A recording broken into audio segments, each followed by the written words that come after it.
U.S. Democrats have defied expectations in the country's midterm vote to win a crucial seat to control the Senate.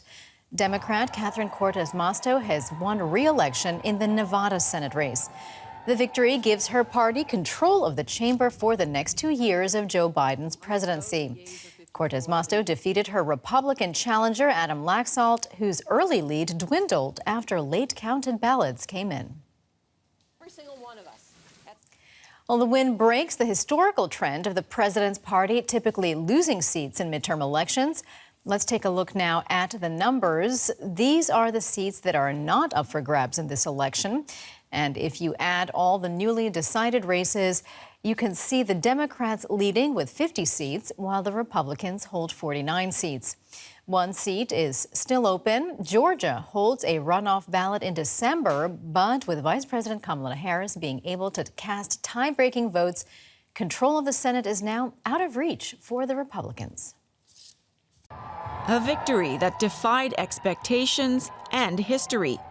Catherine Cortez Masto's win in Nevada gives the Democrats the 50 seats they needed to keep control of the Senate. President Joe Biden received the news at a summit in Cambodia and sent this message to the Senate Majority Leader. Well, I tell you what, congratulations to Senator Schumer. He's got a majority again, and we're focusing now on Georgia. We feel good about where we are, and I know I'm a cockeyed optimist. I understand that from the beginning, but I'm not surprised by the turnout. I'm incredibly pleased by the turnout. And I think it's a reflection of the quality of our candidates. A bitter defeat for Adam Laxalt, the Republican candidate in the swing state of Nevada. He was endorsed by former U.S. President Donald Trump. But the so-called red wave the Republicans hoped for failed to materialize. Instead, the Democrats had their best midterm election results in 2 decades, despite President Biden's approval rating hovering around 40%. Historically, the party of the sitting president loses seats in midterms. Democrats are hoping victory in the runoff vote in Georgia in December will hand them an outright majority in the U.S. Senate. I'm joined now from Washington, D.C. by my colleague, Sumi Somaskanda. So, Sumi, this was among the tightest races in the country, but certainly it's a great result for the Democrats, isn't it? Certainly, it's a great result for the Democrats. I mean, this was very close, and we knew heading into these elections that this race in particular would come down to the wire. I mean, what you need to know about Nevada is that this was the Senate race that Democrats were most worried about. They saw the Democrat here, Catherine Cortez Masto, as being one of the most endangered Senate Democrats in the country. She was down in the polls ahead of the election to her Republican opponent, Adam Laxalt. What made a difference was those mail-in ballots that have been meticulously counted all week. We know that mail-in ballots tend to skew in the favor of the Democrats. Now, I spent some time on the ground with the most powerful private sector union in Nevada, that is the Culinary Workers Union, and they really are a powerhouse for the Democrats. They ran a massive canvassing campaign going door to door with working class voters, with voters of color in particular, trying to stump for the Democrats, essentially because they say the Democrats are the ones that best reflect their policies. That might have made a difference, but certainly we'll have to wait and see who voted how. But yes, this is for the Democrats a really significant victory. Now, Sumi, we can see it's still very late at night in Washington where you are, and this news broke rather late on Saturday. So are Democrats reacting, and how are they reacting to this victory?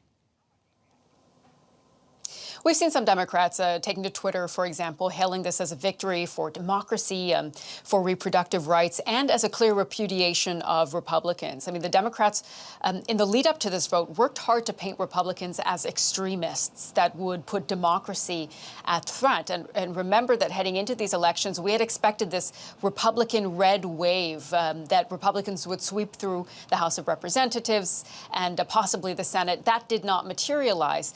President Biden himself has been one of the loudest voices saying that voters are very clear that they trust the Democrats and their policies. And he actually commented on this victory at the ASEAN summit in Cambodia. So the president, they're referring to the state of Georgia. Remember that there is a runoff there on December 6th between the Republican candidate and the Democratic candidate. But this does take pressure off that state to be the decisive factor in who will have control of the Senate. This victory in Nevada also means that Democrats can have a majority on the committees in the Senate. So that's another boon for them. So that's something that the president is certainly celebrating. Well, Sumi, tell us a bit more about what Democratic control of the Senate, in fact, means for the president's agenda in the next 2 years. Well, we have to wait, first of all, to see who wins the House of Representatives. We're still waiting for some very close races to be called there. But if that does end up that Republicans gain control in the House of Representatives, they have a slight edge there, we would be talking about divided government. So one chamber of Congress would be in Democrats' hands, the other in Republicans. And that still does mean some trouble for President Biden and his agenda. So Republicans have vowed that they would stymie any spending plans he has, for example, spending on climate change or perhaps further pandemic relief in the future.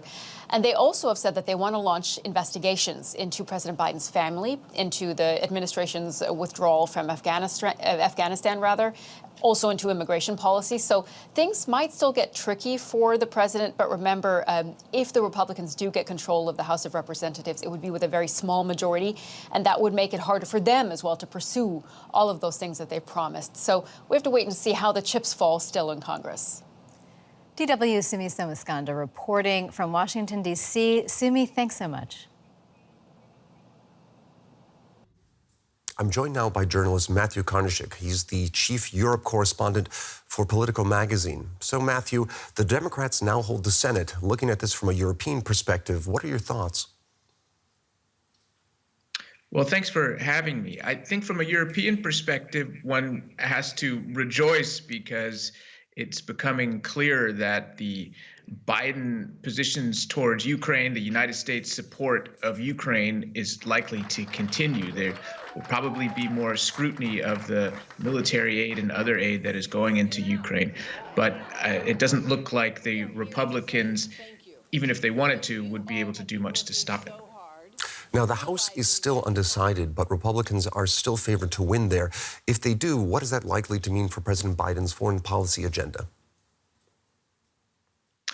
Well, I think it really comes down to this important question of Ukraine, as I said. And I think what it would mean is that there would be more scrutiny of a lot of the spending that Biden has pushed in support for Ukraine. And for the Republicans, you really have to remember here that they are also divided on this question. There are some people who want no support for Ukraine. Some people want less support. But ultimately, I think, they are not going to be able to halt the path that Biden has plowed here when it comes to Ukraine and really to other issues, because it's also worth remembering that foreign policy is really in the hands primarily of the president in the United States. And it's only when he needs money for something that he has to go to Congress. All right. That was Politico magazine's Matthew Konishik. Thank you for your insights. Thank you.